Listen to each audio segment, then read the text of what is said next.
Hi guys, as you can tell, today is going to be a very different kind of episode. I have my German Shepherd here. He's a boy, he's called Bruno. So the episode today is going to be about dog ownership and how to keep your dogs well. I'm pretty sure I have a bit of experience that I can spread to people because I've had dogs most of my life since I was a little toddler, and all the way till where I am at 25, I've had dogs my whole life. So what I'm going to start with is the common breeds in Kenya.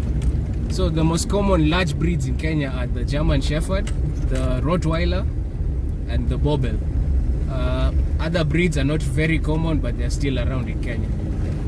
Why people mostly like these three breeds of large dogs is because they can be used as security dogs, and they're relatively easy to train, with the German Shepherd being the easiest to train. So Bruno here is trained. As you can see, he's just seated there on the chair. He's not really moving around much. He's relaxed. I've vehicle trained him, so I can just go on long journeys with him. So today I'm just going to do a bit of off-roading with him, then maybe do some hiking and just give him a walk. He's not been out in a while. Okay, so Bruno here is 1 year and 7 months. You can see he's big enough. He's reached his final. He's not going to grow past this. This is the largest he's going to be. I have a couple of other dogs at home, two small female German Shepherds. They're mostly going to be used for breeding, but they're also going to be used for protection and, you know, just having them as pets, because as people say, dogs are your best friends. You treat them right, feed them well, they'll die for you, they'll protect you at any cost. Okay, so the first thing I'd like to talk about is how to treat your dogs. I've noticed a lot, especially since I came back to Kenya, there's a period I was trying to get dogs from different breeders, and you'd get to the breeders' places to where they keep their dogs. Some of the breeders, they treat their dogs like human beings, like they are really kept well. The places are clean. There's not like a lot of poop just laying around and the dog's piss and no flies. But then you get to other breeders, you'll find they don't really care about the dogs. To them, the dogs, be it male or female, they're just there for breeding and to make them money. They're not really even considered as pets. So things like this usually really irritate me, but I don't know. Here's what I'd say to Kenyans. If you're going to go into dog breeding, don't really just go into it because of money. If you don't have a love for dogs, just leave them alone. Don't go into breeding. Don't keep them as pets if you can't take care of them. If you'll think about, even when there's no food around, you skip your dog's meals for like 2 days, that's so good. Just stay away from dogs. Dogs are really emotional creatures. They have emotions like us. They can't really express them because they can't talk, but you can tell a dog's behavior, feelings and emotions by how they're behaving, how they're walking, how the wagging of the tail, the body posture. If the dog head is down and his eyes look like puppy eyes, just know that dog is scared of you. You understand what I mean, to any dog owner who's out there.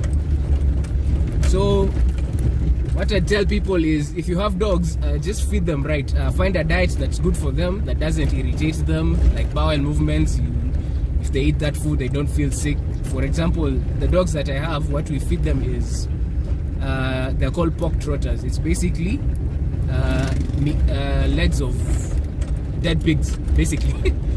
So they're usually good sized enough, so for both the adults and the puppies, I feed them 2 pork trotters a day. I don't like to overfeed them so that they don't gain weight too much, and I regularly go on walks with them so that they can exercise and not have obesity is also a thing in dogs. So take care out there. Don't overfeed your dogs. I know we love them so much and we'd love to like overfeed them just as you'd like to do that to your kids, but with dogs you have to be a bit more careful, because treating dogs is not as easy as treating a human baby. I don't know. So yeah, another thing is try, if you're in a place where there's a regular supply of water, like you have a borehole or something and you don't have issues with water, try and clean your kennels every day.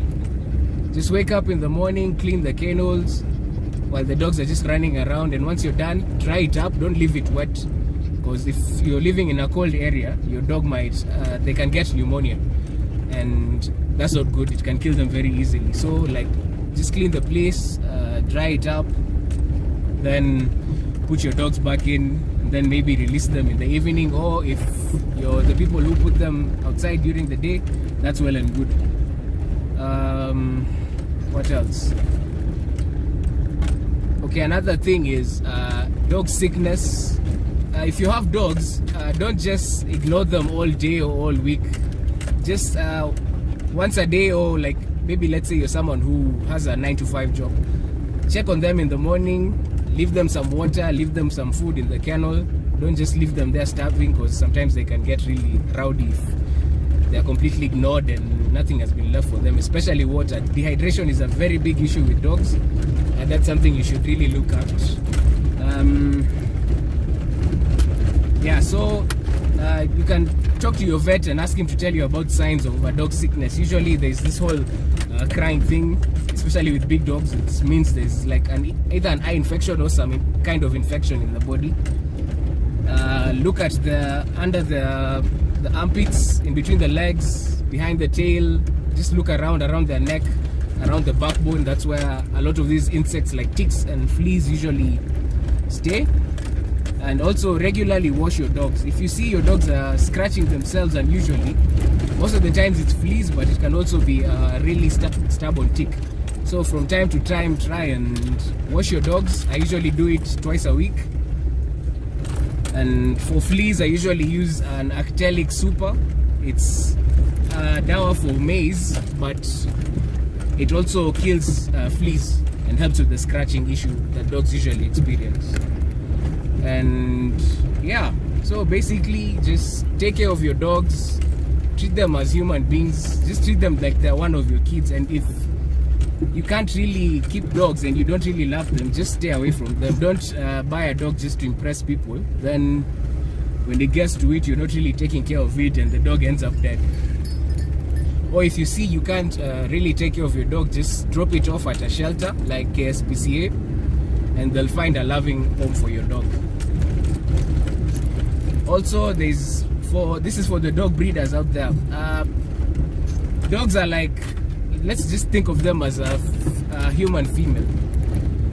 I know breeders, the whole point is profit, most of the people in Kenya. So what I'd advise is, if you're going to breed your dog, breed it once a year. Then the second cycle of the year, just keep it, let the dog recover, the womb regenerates, all that kind of jazz, and then go to the next cycle. Don't just continuously breed your dog non-stop. It's not very healthy for them, and they can actually die from this. So just if you're going to breed a dog, take care of it, skip one cycle. Yeah, you understand what I mean. And also, let's say you have some female German Shepherd puppies, or just any breed of puppy, female, just skip the first cycle that they ever experience. I don't know, I usually advise this because that's putting a lot of strain on a new female. I know she'll try and jump on the other males and try and get served by them, but just during the first heat cycle, I usually advise people just skip the first cycle of a puppy's life, a female puppy. Just skip it, and then the next cycle that comes around, breed her, serve her, she gives birth, skip one cycle again, and just continue doing that. Just repeat that. Just don't breed a dog twice consecutively, 2 cycles consecutively. It's not really healthy. Another thing I'd like to talk about is choosing the dog that suits you, and also the environment that you're taking it to.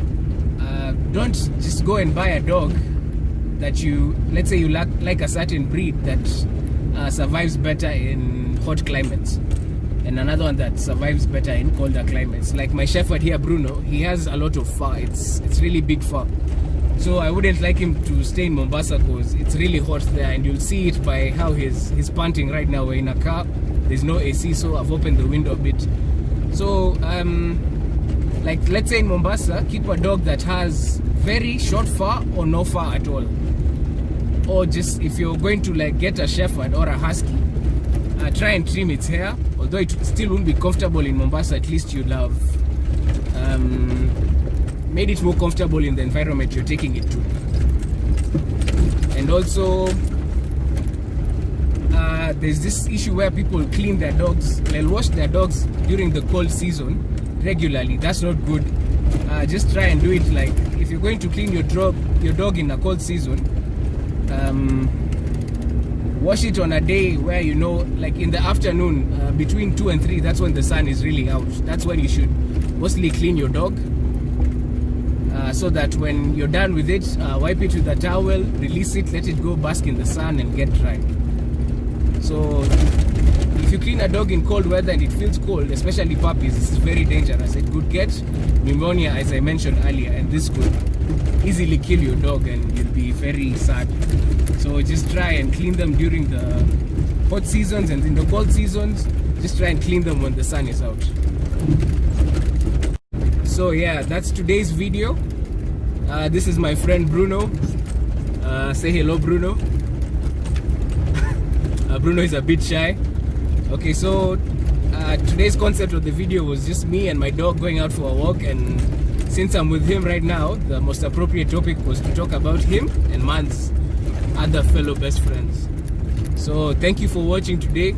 I'll try and do more videos like this with the dogs. I have a couple more dogs.